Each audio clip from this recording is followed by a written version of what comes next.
advice that the father was giving his son. And last time I spoke with you about pride, and empty pride that's rooted in hollowness, and that came from the word fakhr. And we dug into the word, khayal or mukhtal, where Allah says He doesn't love anybody who is mukhtal and fakhur. Wallahu inna Allah la yuhibbu kulla mukhtalin fakhur.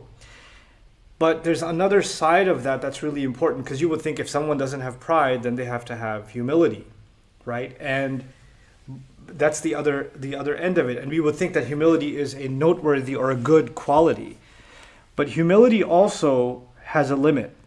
So we have to be humble to Allah. So that's important. We have to be humble to our own mistakes and our own limitations. That's also important. But then when humility is gone unchecked, then it turns into a kind of weakness and cowardice. So what happens then is someone becomes more humble than they need to be. So if I ask somebody to, hey, can you give the adhan? No, who am I to give the adhan? I couldn't possibly give the adhan. I am a weak servant of Allah, and this is the member of the masjid, etc. Wait, hold on, chill out. You can give the adhan. And so when people become overly humble, then they start beating themselves up like they're worthless or they're nothing. Yes, before Allah, we are His slaves. But you know what? Our Master declared that we're not worthless. He declared that we're worthy of honor. So we don't get to humiliate ourselves in the name of humility. It's also not okay to humble yourself. I have to humble myself in front of my teachers, in front of my parents. I have to humble myself before people that know more than I do. That's just a fact of life. But humbling yourself before someone and being in awe of them as if you are almost worshiping them is another problem. So you can have people in different religions, and sometimes even in Islam, where we love a scholar. We love someone that we've learned from, right? And we love for the decades that they've spent in studying the hadith of the Prophet ﷺ, or the half a century they've spent studying and teaching the Quran. And these are scholars of remarkable gravity, and you feel intimidated even in their presence with just the amount of work that they've put in to serve Allah's deen, right? And there's a humility and a respect that we have for them. But that doesn't mean that when you're in their presence you have to walk halfway in ruku' and you have to act like you're not yourself. Humility means we give them the respect and the honor that they deserve, but we don't turn this into an artificial kind of reverence, a reverence that only belongs to Allah and His Messenger sallallahu alaihi wasallam. It's hard to imagine that a companion that has been guaranteed Jannah, like Umar radiallahu ta'ala anhu, right? And a leader of the Muslims.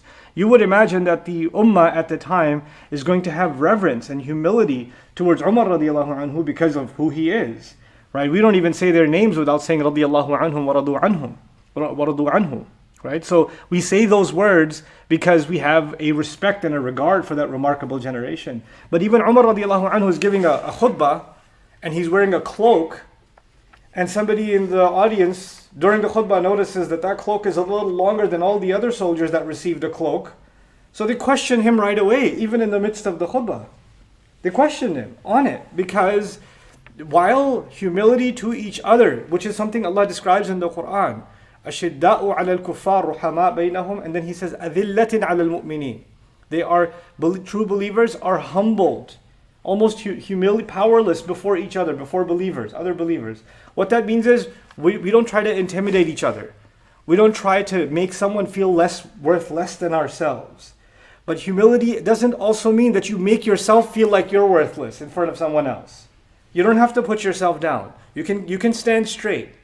You can speak upright. You don't have to make a meek sort of voice because you're in the presence of someone very who's a big deal. So you don't have to do that. You can just be yourself.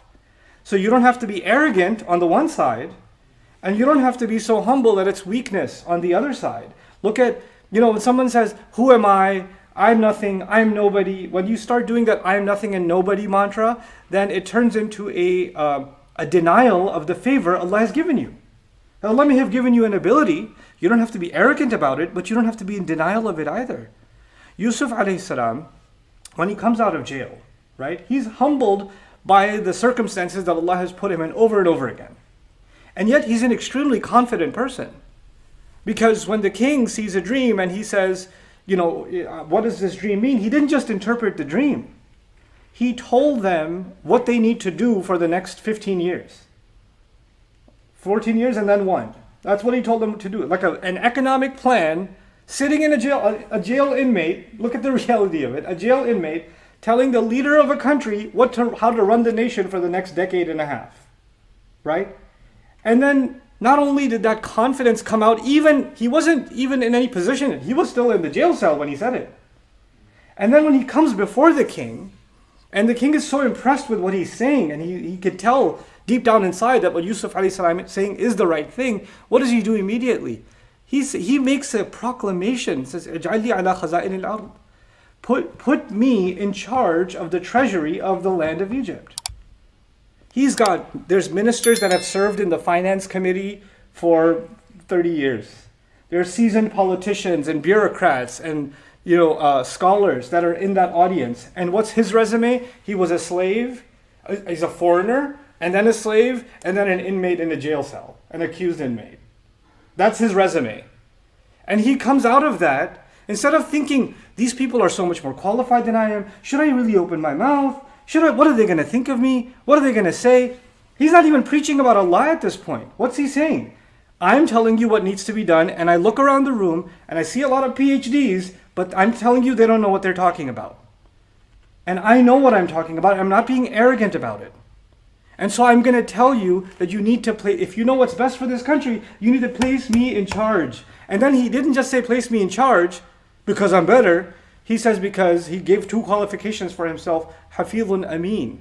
He says, one, I will safeguard this duty, meaning I can be trusted with this responsibility, and I'm trustworthy. So he actually highlighted qualities of himself that Allah has given him. It's not like, oh wow, somebody's praising themselves, they're tooting their own horn, like they're describing their own good qualities. What is that? That's arrogance. No, it's not. In some cases, that's not arrogance. When you think you're the right person for the job, and when you go for an interview, you're not humble. You say, I think I'm the best person for this job. And here's why. You have to demonstrate confidence. You have to put what Allah has given you to work.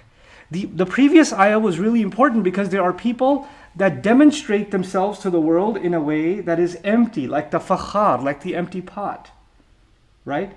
Like the tree, that's the nakhla, that's fakhar. That it looks impressive, but there's no dates growing on it because the leaves are dead.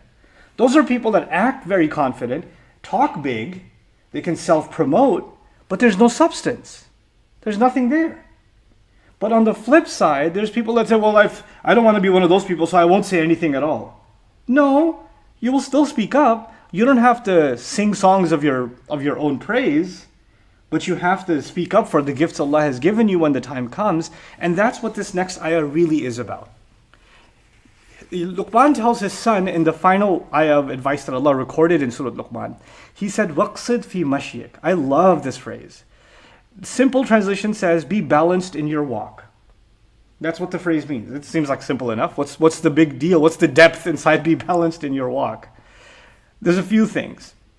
Scholars would describe the qasd as not too fast and not too slow. So the first meaning is don't walk too fast and don't walk too slow. Have a medium pace when you walk. So it's physically describing the way a person should walk, right? So now when they're walking, when someone's walking too fast, or literally when they're running, they can stumble, right? And when a person's walking too slow, that means they have no sense of urgency. They have nowhere to go and they're just kind of chilling and taking strolling steps. Have purposefulness and have a balance in your walk. Now the word qasd also means purpose. So qasada in Arabic is the same as i'tamada or amma even, which in Arabic means to have the intention. In other words, every time you walk, you need to be clear. What does it mean walk? It doesn't mean get up from the couch and go to the fridge. That's not what we're talking about. Every time you go somewhere, every time you take an action, every time you get up to do something serious, every time you get in the car, every time you leave your home, every time you take up a project, every time you decide to spend some hours doing something, have clear purpose. Have purpose over everything that you do. What is it that you're going for? Is there a clear agenda in your mind? That's actually qasd. It's really interesting contrast from the previous ayah where a person is all over the place. Right? They're just all over the place. وَلَا تَمْشِي فِي الْأَرْضِ مَرَحًا. That's a direct contrast from that. Don't walk around on the earth aimlessly, with pride, just going from one activity to another with no clarity of what you're doing with your day. A day, you know what happens?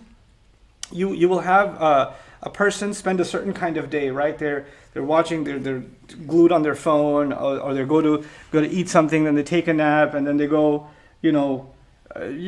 one lame activity to another, for example, right? With some necessities in between. And they're like, I really want to travel somewhere. I really want to go hang out with my friends. Okay, then they go with their friends and they do exactly the same things they were doing on their own, but now together. And then they say, I want to travel to a different city. And they go to a different city and they're still on their phone. And they're 24 hours. It's like different background, but the same play. It's the same thing over and over. There was no change. It's like you're stuck in place. You traveled but didn't travel at all. You moved but didn't move at all. So sometimes you're walking, but you're still in place, is what, in a very beautiful poetic sense is being said. When you walk, that means that you covered a distance, which means you're not where you used to be. So when you have a purpose in your walk, then if my purpose is to get all the way to that side, and the more I walk, the more I can tell I've made progress from where I was.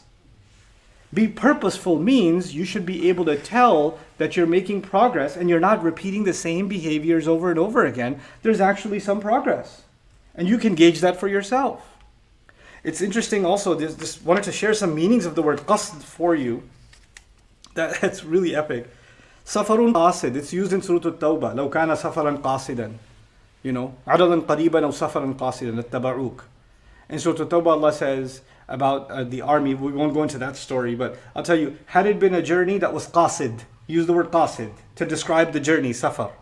Right? Now, what does the word qasid there mean? Sahlun qarib, it means a journey that was easy and the destination was nearby. So what is Allah saying, what is Allah recording on the tongue of Luqman that's so valuable?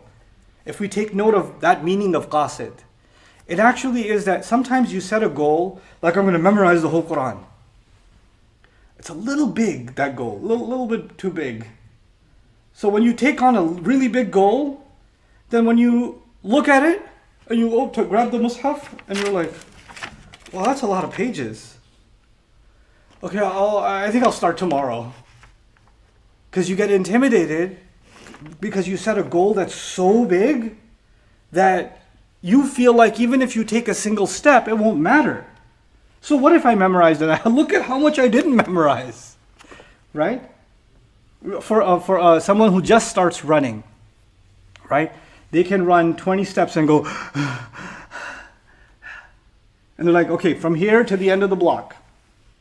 And they're looking at the end of the block and they're like, there's just no way. I can't do this. Okay, don't look at the end of the block. Just look at the next 10 steps. You see that flower over there? That bush over there? Just up to that bush. I'm like, oh, I think I could do this. And they get there. No, just, you see that little fence over there? Right there. 10 feet away. Just get to that. And you know what? When you have shorter goals, easier goals, then before the person knows it, they finish the entire block. There's actually studies on this in psychology. Marathon runners, some of the most successful marathon runners in the world that have run literally dozens of miles continuously without taking a break. And you ask them their secret, they're like, they don't look too far ahead. They just look enough that they could see a small goal, and then they fixate themselves on the next small thing, and the next small thing, and the next small thing. Why? You can have a big goal, but you cannot ever achieve it if you don't have waqsid fi mashyik. Clear agenda every time you take a step. Clear attainable goal. This is all I'm focused on. What happens often for a student, for example? A student, because I'm teaching nowadays, I'm teaching Arabic. So I'll give you an Arabic student example. I'm teaching one concept. I'm teaching one thing. And the student says, but I was reading an ayah and there's so much more to it than what you just taught us. Well, how are we going to remember everything? What are we going to do? There's so much Arabic. Hold on. Just this step. Your goal right now is to not look at the rest of the ocean. Your goal right now is to just sit on that little boogie board and take one stroke. You're not asked to cross the Atlantic Ocean. You're just being asked to get used to, standing in the water for a little bit. Then we'll take another little step. Then another little step. That's waqsid fi mashyik. Tangible goals that you can actually achieve. That's what a day is about. That's how a person has to think. Because one, sometimes people don't have a goal at all. They don't have a goal at all. Or two, they have such a big goal and they never slice it up into smaller goals. You have to slice it up into smaller goals, and that's captured inside waqsid fi mashyik, a purposeful intent. And when you have that, then every single day, it's like you accomplished a mission, right? Even though you didn't accomplish the goal, even for athletes or people that are studying or people that are memorizing Quran, they didn't finish memorizing the Quran in a day. Or maybe that day the ayah was really hard. They couldn't even do a page of the Quran. They could do one line of the Quran that day. It's possible. But you know what? They made that progress that day. So that day was a success. That day, they accomplished their goal that day. And if they died that day, they died successful. Right? وَأَلَّيْسَ لِلْإِنسَانِ إِلَّا مَا سَعَى. A person will have nothing to their advantage except the efforts they made. What did you try to do? That's it. That's all we're going to be asked about. So he's teaching his son a very powerful lesson. Look, have goals, be clear about them, and then take steps. That's the other embedded meaning inside, waqsid fi mashyik, in your walk. In other words, goals aren't going to come to you. You're going to have to go to them. We've become so used to getting delivery, right? And then advertising feeds that too. Watch this or do this for 3 minutes a day and you're going to da-da-da-da-da. Or just, do this and then you'll get this and you'll get this. So that means, and by the way, the more they try to sell you a product, the more there's no effort required on your part. It'll do all the work for you, right? And the reality of life is that nothing will come your way until you take the steps, until you make the effort, until you brave. أول ما تبدأ بخطوة, the famous saying that's in so many cultures. 1,000 miles start with a single step. That's waqsid fi mashyik. But what else does that? It has other impacts. When you have a goal like that, like every day you have a particular goal, then other distractions have to be put on the side. No, I can't play video games right now. I got to get this done. No, there's no time for me to watch a movie right now. I got to get this done. Hey, listen, I'll text you later. I got to get this done. I have a goal. You understand? So you don't have marah anymore. You're not jumping from one thing to the next and next. And what do you want to do now? No, what are we going to do? You're not running aimlessly in life. You actually have something to fill your hours with, your minutes with. And once you accomplish that, then you can reward yourself and take a break. Great. But you at least feel like that day was a success. That day I accomplished something. And when you do that, this is the last part of this at least this ayah. Where does confidence come from? Confidence doesn't just come from, you have to be brave and you have to not be nervous and intimidated by other people. No. Confidence comes when you have a purpose and you're accomplishing that purpose. You're so focused on your goal that other people become invisible. You ever see a child that's building Legos? Like the universe stops existing because they've got a goal. They're just building it. Empires around them can rise and fall. They're still building it. Because they're not looking at what anybody else is doing. When you are clear about your goals, then other people and how well they're moving forward, or they're not moving forward, or whatever else they're doing, all of that becomes irrelevant. All of that just disappears from your mind. And when that happens, what is confidence? Confidence means you're sure of what you're doing. You find meaning in what you're doing. You don't need to prove yourself to anybody. You have nothing to prove because you already have a goal. You're working towards that. And when somebody else comes and says, by the way, I know some people that have the same goal, they're way better than you. Good for them. Thanks, bye. And you keep working on what you're doing. Because you're too focused. You have when someone has qasd in their waqsid fi mashyik, when they have a goal and a direction, a purpose in their walk. You know what that means? Then they're not looking this way or that way because they're focused on what they got to look at. That means you just stop being distracted by what others are doing. And you don't need to tell, hey, by the way, guess what I'm doing? You don't need validation by announcing what you're doing, because what you do has so much meaning to you. You don't need somebody else to give you a like or throw you a mashallah Or tell you, wow, that's amazing. And now finally you feel like you're doing something. You don't. You don't need it. That's confidence. That's not being shallow. And this is why the logical connection, just appreciate that logical connection. What does Allah say? وَقْصِدْ فِي مَشْيِكَ وَغْضُضْ مِنْ صَوْتِكَ. Lower your voice.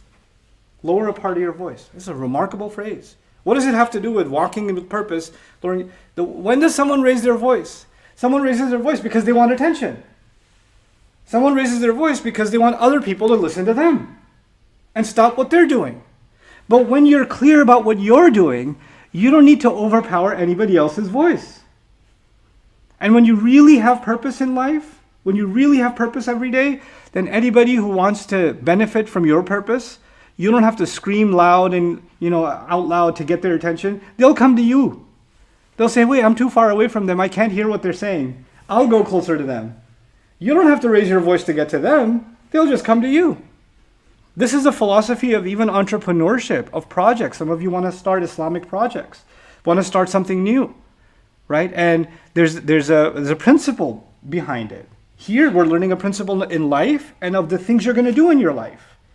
We're living in the advertising world, right? So people are like, how are we going to advertise this new product? How are we going to advertise our new da'wah program? How are we going to advertise this new Islamic book that we wrote? How are we going to get the word out there?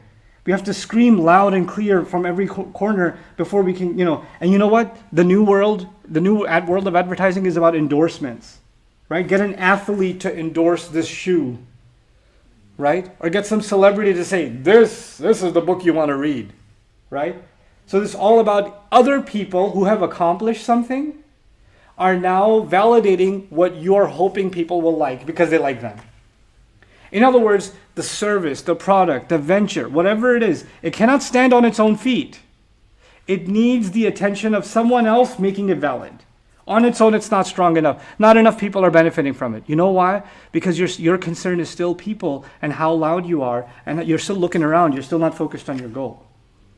When you're focused on your goal, whether one person benefits from it or 1 million people benefit from it, it doesn't faze you because that wasn't your purpose. Your purpose was to accomplish something meaningful. And that is where sincerity also comes from.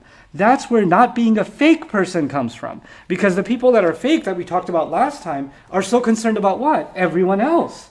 And the people that are real and the people that are legit in their life are people that have a goal in front of them and they don't dissuade themselves. Nothing distracts them from their goal. And those are the people that I would argue Allah gives qubul to. Allah gives acceptance to them. Because they show Allah sincerity in whatever they do, then people's hearts gravitate towards them anyway. They didn't have to cry and get attention from everyone. Their work, their contribution, their effort spoke for itself. And when someone comes on board and says, hey, I want to take a part in what you're doing, well and good. And if nobody came, well and good. I'm reminded of Rasulullah sallallahu alaihi wasallam in Surah Tabuk, in Surah At-Tawbah, in the Battle of Tabuk rather, where Rasulullah sallallahu alaihi wasallam, they were passing through a valley and the army ran away from the Prophet because the archers started shooting at the entire military battalion from above, right? And Allah revealed in the surah, إِلَّا تَنْصُرُوهُ فَقَدْ نَصَرَهُ اللَّهُ. If you don't aid him, Allah has already aided him. You think he needs you to be the valid messenger of Allah? Unless the Muslim army is there standing next to him, defending him. And if they're not, then he has failed in some way. If you don't benefit from what he has to offer, and if you don't aid his mission, he doesn't need that aid anyway. You need to aid him for yourself. Allah has already aided him. إِذْ أَخْرَجَهُ الَّذِينَ كَفَرُوا ثَانِيَ اثْنَيْنِ إِذْ هُمَا فِي الْغَارِ. This is in Tawbah. Makkah has already been conquered. So the majority of the region is already Muslim, right? And the Muslim army's never been bigger. They've never been bigger. But now there's a skirmish and there's archers literally sniper fire from the top, and they're broken up, and the Prophet ﷺ is left on the battlefield, and he stands alone saying, "Ana an-nabiyyu la kadhib, ana ibn Abdul Muttalib." I am a prophet, there is no lie. I am the prophet, no lie. I am the son of Abdul Muttalib. He's announcing himself. When there's fire coming your way, you don't announce yourself. He's basically standing there saying, "Bring it," sallallahu alaihi wasallam. That's what he's doing. And what did Allah say in that ayah? He said, if you don't aid him, Allah already has. إِذْ أَخْرَجَهُ الَّذِينَ كَفَرُوا ثَانِيَ اثْنَيْنِ إِذْ هُمَا فِي الْغَارِ إِذْ يَقُولُ لِصَاحِبِهِ لَا تَحْزَنْ إِنَّ اللَّهَ مَعَنَا. He says, you think this is the first time he was alone?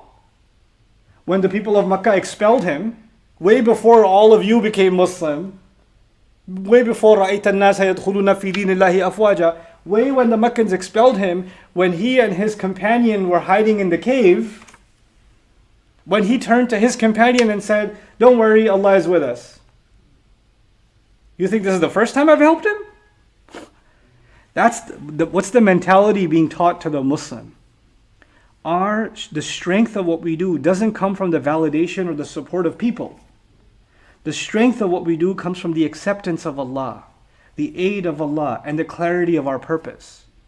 And Allah's help comes to the mukhlasin and the mukhlisin, the people who are sincere, who are pure in their purpose, who are clear in their purpose.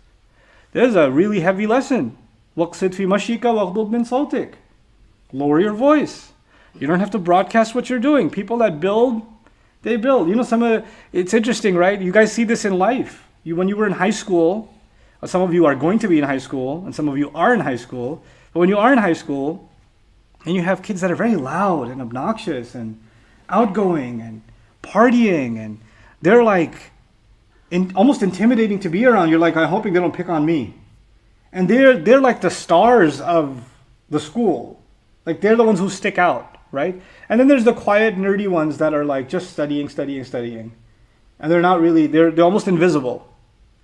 Fast forward 10 years, right? Who's serving fries at a restaurant? And who owns 10 restaurants, right? You see what happens? The people that were clear, even the students that were clear about their studies, they were clear about a goal, they end up getting somewhere. And they didn't have to raise their voice. They didn't have to raise their voice to get there. They got there. And then there are people who are very loud and seemed like they were the people to emulate, the people to be like. What did they accomplish in life? Where did they get with their life? وَقْصِدْ فِي مَشِيكَ وَغْضُضْ مِنْ صَوْتِكَ إِنَّ أَنْكَرَ الْأَصْوَاتِ لَصَوْتُ الْحَمِيرِ. There's a few other things, inshallah, we'll learn about this ayat in next week's khutbah. بارك الله لي ولكم في القرآن الحكيم ونفعني وإياكم بالآيات والذكر الحكيم.